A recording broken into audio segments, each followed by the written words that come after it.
So we have Nancy Wang here, who's a venture capitalist. She is the founder and board chair of Advancing Women in Tech and a former Amazon Web Services general manager. Nancy is the founder and board chair of Advancing Women in Tech, which is a global non-profit organization that empowers women and members of other underrepresented groups. She is here in Pakistan and has engaged with entrepreneurs, women business leaders, tech leaders, students, and youth on subjects related to women. Hello, Nancy, how are you? Yeah, hello. Thank you so much for having me here. It's great to have you here. So, you have been to National Incubation Center and Catalyst Labs, which is the sort of a hub here for startups in Pakistan. How are the ideas there? What did you find new or something interesting? Yeah, so I think the choices of the two incubators was extremely, I would say, well thought through, in the sense that the first NICK, right, say for Karachi, is a government entity, right, sponsored by the government. And what really caught my attention was just the diversity, right, the wide breadth of different types of startups. We talked about, of course, one of the breakout winners, Kia, right? I also saw a startup that is focused on creating prosthetics for people who've lost limbs, called Bionics, and so many others across fintech, edtech, consumer tech, for example. And what I saw there is just across the audience, this hunger for information on, okay, I'm building a business, how do I scale it, like the Silicon Valley unicorns, right? How do I take the best learnings from the startup ecosystem, maybe in the States or North America, and apply that here in Pakistan? So I really enjoyed my conversation there, as well as the Q&A sessions with the entrepreneurs. Now, contrasting that with the afternoon, which is Catalyst, basically a group that is run by Jehan, who I believe is a member of the Pasha Group. She herself runs a large IT consulting services firm.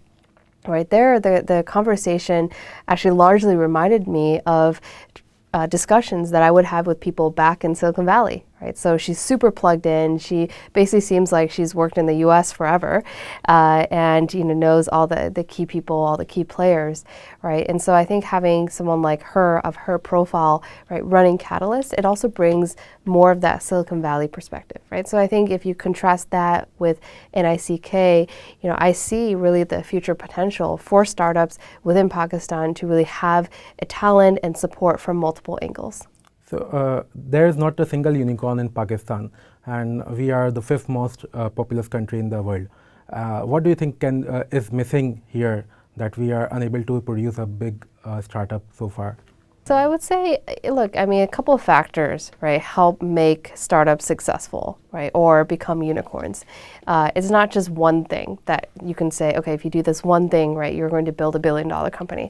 I think there's a couple things that are needed, right? One is the talent, right? So having sufficient numbers of engineers or technical talent that is capable of, for example, engaging or building some of the latest artificial intelligence applications.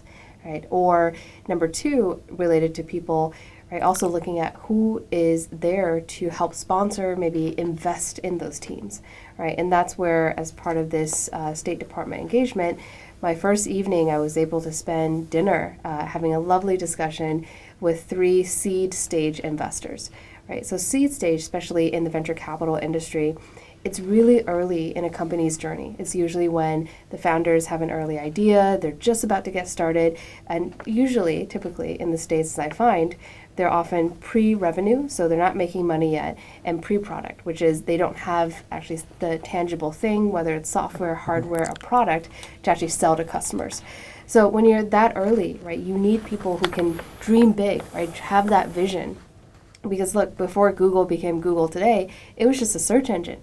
And before then, it was just lines of code, right? So it took someone who had that vision of, this is what Google can be. And so even if they don't have a product or they're not making money, I'm going to invest in them, right? And so I think having more of that VC ecosystem, especially early stage, having more technical talent, and I think you'll have the right ingredients to create more unicorns here in Pakistan. Okay. You are a venture capitalist.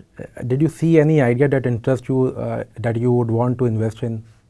Well, actually, I have to say, out of this trip, I've already had so many entrepreneurs reach out to me with their ideas on LinkedIn. I've already had some of the VCs that I've met on Sunday evening for dinner make introductions to founders within their network. So I will have to let you know. I've already meetings lined up when I return to the US. Okay. You have worked in India. So, what is the tech culture and tech space, and what is the type of ecosystem they have? They have a lot of unicorns. They are doing great job there. So, what do you think they have their uniqueness in them? Yeah, so I think going back to the factors that help make companies billion-dollar unicorns, or at this point, given inflation, right, we actually have a new term that is decacorn, right, that is 10 billion plus, right, which is its own category. Look, I think that, looking at, for example, the teams that I worked with in cities like Bangalore or Hyderabad or Delhi, again, right, going back to how I think about my mental model, one is people, right, the talent. What I've seen, especially in recent years, having worked for an Indian founded company called Rubrik, which, using the word unicorn, is the fastest growing unicorn in the Silicon Valley, I believe, to date still.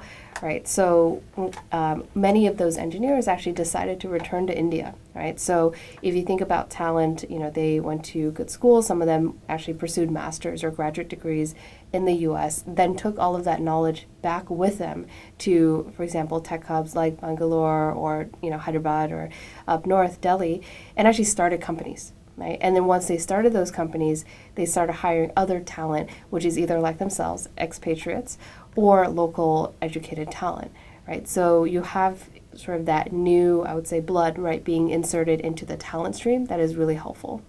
And I think that itself then creates a virtuous cycle where if wherever talent goes, money goes too, right? And so venture capitalists from the Valley, right, no different.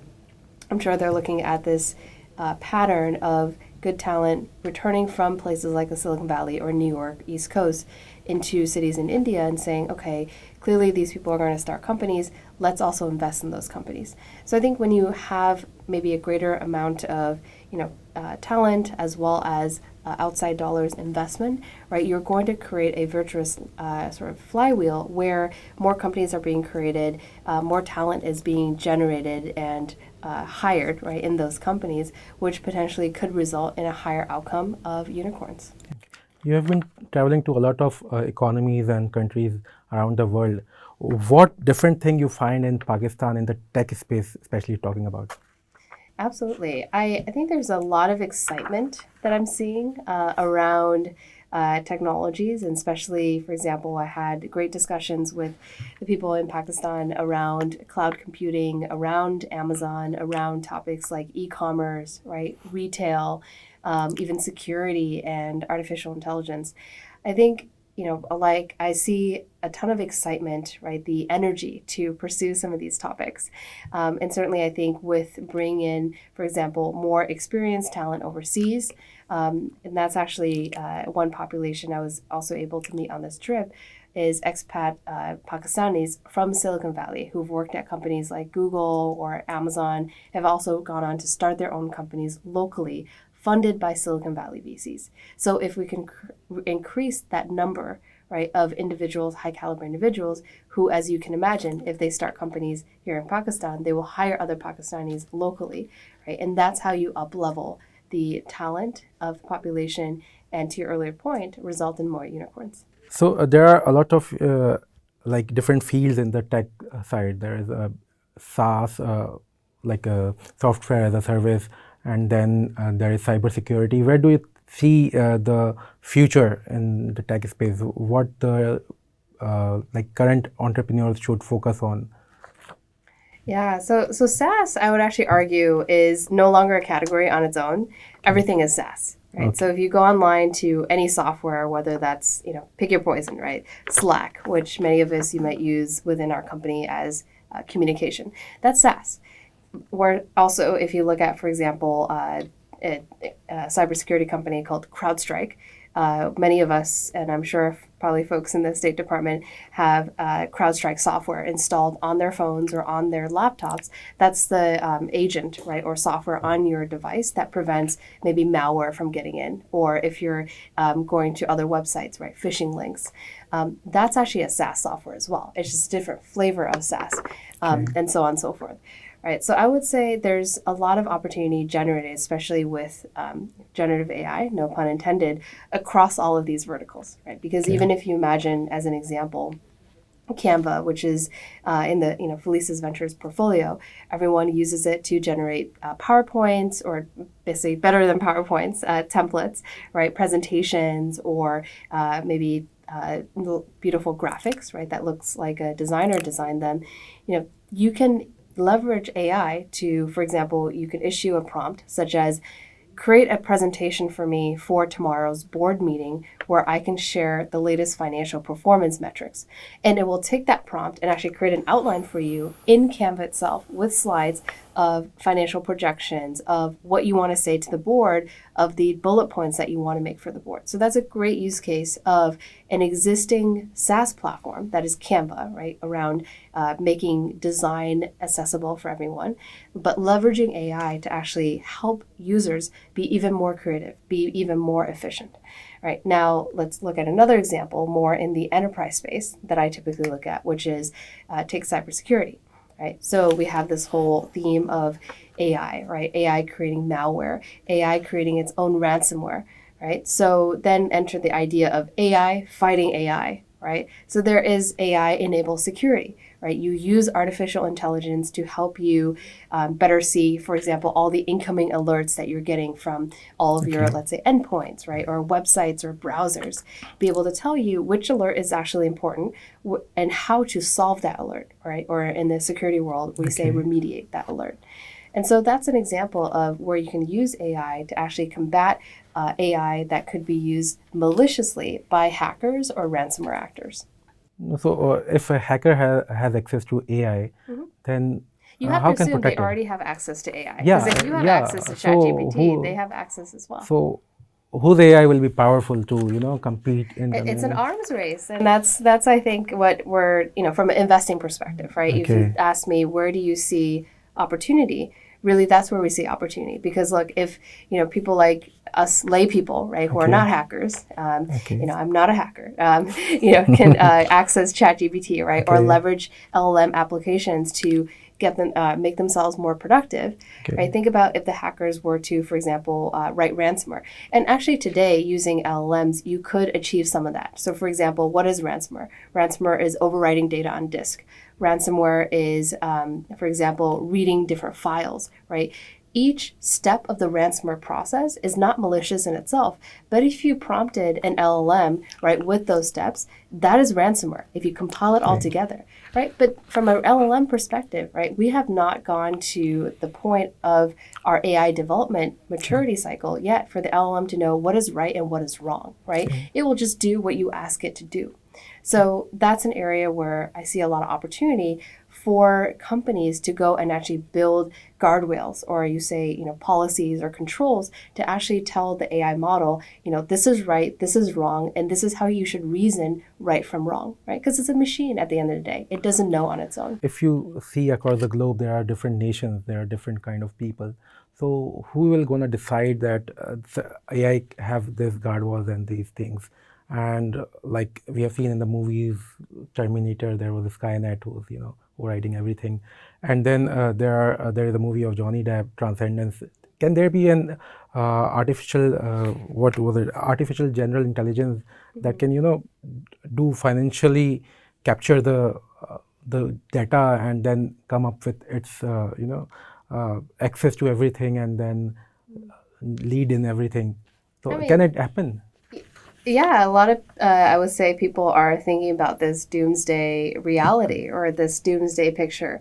But, I probably sound jaded when I say we've been having these sort of revelations, like AI is going to take over the world and, there's going to be a Terminator, right? Usually about once every 10 years. Because if you think about artificial general intelligence or AGI, it's been around for at least several decades, right? If you think about neural nets, we've had researchers doing things in neural nets since the 80s, right? This is not new. So things that we're discussing today are not new. But however, of course, why AI is back in the picture is, companies like OpenAI releasing ChatGPT back in November 2022, right, made it much more accessible, right? And that's the important part, why everyone's talking about like a Terminator potential reality, is that it is now for the first time accessible to users like you and me, right? You don't need to be a machine learning engineer to be able to train your own model, right? You can just go to, OpenAI, ChatGPT and start typing questions and getting answers back,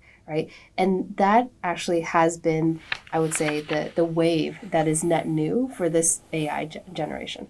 What do you think where AGI is taking humanity to? How do you see it? Yeah, I mean, there's a lot of practical uses, for example. So in the tech world, there's a term that we like to use called co-pilot, right?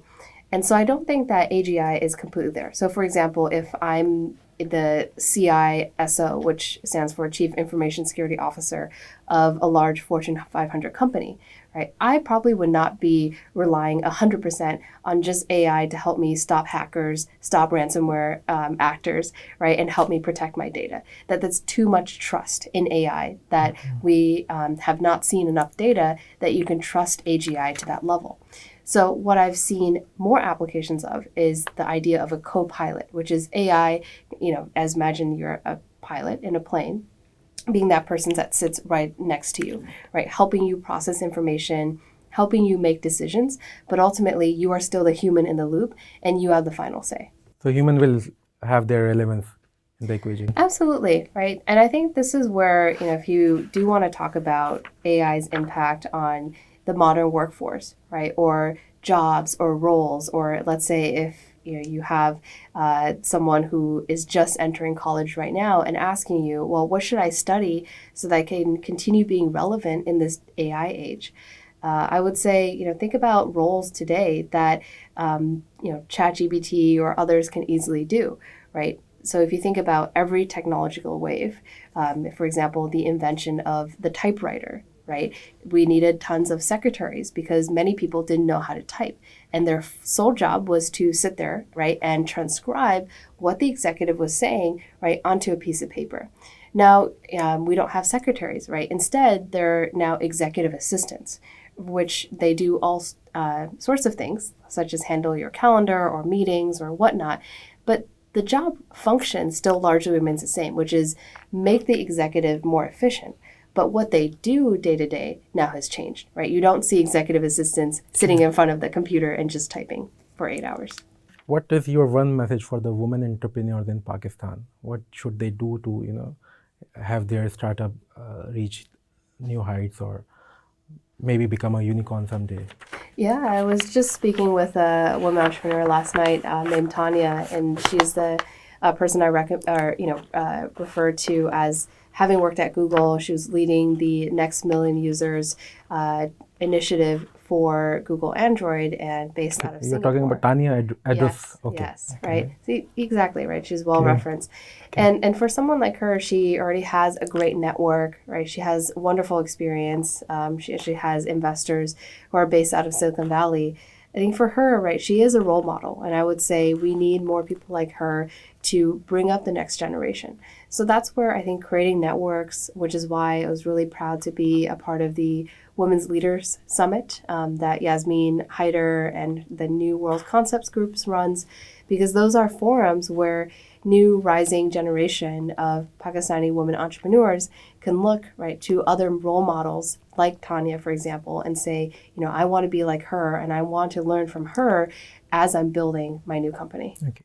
So I've been to the US and I saw that a woman doesn't have a problem of mobility in the US, but in Pakistan, the woman's biggest issue is mobility. Do you think that technology and IT has solved that problem a bit for the women to become entrepreneurs and do jobs that they weren't able to do before? Yes and no. So yes, in the sense that, look, I've had many people on my team at Amazon who benefited from the remote working policy. I believe at one time, even when we came back into the office, it was still 3 days in the office and you could work 2 days remote. What that did is it gave a lot of working parents, right, the flexibility, whether it's a mom or a dad, right? There's many couples who both work and they share those responsibilities, but allows them to, drop off their kids or maybe take care of their kids at home or prepare dinner, whatever it is, right, for their family and their personal needs. So I think that's created a lot more flexibility and frankly allowed women to stay in the workforce after they have children, right? So that's one aspect. The second, though, is as for the initiative or for the goal of having more women in leadership roles, I do think that it is important to have in-person presence. So that's why for me, I made a point to travel to all 4 different offices. So for example, I had a team that was located in Seattle, Vancouver, Palo Alto, so Bay Area, as well as Boston. I even had employees in London as well, right? I would make it my job to actually visit each one of the offices and meet with, the team who was based there. Why that's so important is nothing at the end of the day replaces inhuman sort of person-to-person contact, and especially for your leader or manager, whoever it might be, when they're looking to say, okay, who am I going to promote, right, for this next position, or I have this really big role, right? Who in my team should I put into this big role? Well, it's going to be that personal connection, which is trust, right, at the end of the day, that is going to help them make that decision. So that's why I advocate for women who are interested in moving up in their career or being considered for leadership roles. I understand that it might be hard, right, to come to the office all 5 days and stay very late, but strategically pick your days in which you will be in person. Maybe a really important meeting, right, where you have the executives of a company in the building also in person that day, so you can build those relationships. I heard you today speaking about women empowerment and like a proper representation of women in the workforce. So why is it important? I need to listen what you had. Sure. Well, I would say just one, look at the money, right? The economic impacts. In my speech, I referred to a statistic from the United Nations report, which said, look, if every country could have the percentage of women in the workforce, as say Sweden, for example, which is 66% of their women are in the workforce, that increases the global GDP by almost $6 trillion USD, right? That's a big number, right? So if you think about, that number is not in the GDP today because we don't have 66% of women in the workforce across all countries. Right? So that's obviously very important. Just economically, there's a big impact. But 2, right, if you think about how products are designed today, right, whether it's a car, so physical products, or your phone or software services, if you don't have women designing those products, if you don't have women designing those services, well, it's not going to be representative of the users that will be using that product. That's a valid point. Okay. So can you tell me, can you repeat that thing, that $6 trillion, if that 66% is, a world average of 66%, if it becomes, then 6 trillion will be added in the world economy or world GDP? Based on the United Nations report. Okay. Nice talking to you, Nancy. Of course.